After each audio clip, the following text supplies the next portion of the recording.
السلام علیکم ناظرین، میں ہوں کامران خان اور آپ دیکھ رہے ہیں شو نیوز۔ آپ کو بتا چلیں کہ اس وقت ملک بھر میں کرونا وائرس کے حوالے سے نئی ڈائریکشنز جاری کر دی گئی ہیں۔ رات 10 بجے تمام ہوٹلز بند ہو جائیں گے اور اس کے علاوہ جو تمام پارکس ہیں وہ شام کو 6 بجے کلوز کر دیے جائیں گے۔ اس حوالے سے میں اس وقت ایک بازار میں موجود ہوں اور یہاں پہ جو ہے ماسک کی پابندی لازمی قرار دی جا چکی ہے گورنمنٹ آف پاکستان کی جانب سے، NCOC نیشنل کمانڈ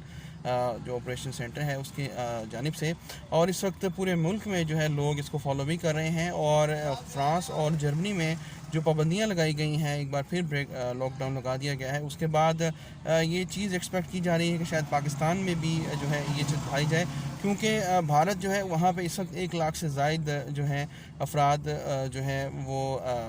موجودہ جو ہے دنوں میں شکار ہوئے ہیں، جبکہ ٹوٹل ان کی تعداد جو ہے وہ اس وقت تقریباً 1 کروڑ کے قریب پہنچ چکی ہے جو متاثرہ ہیں کرونا وائرس سے۔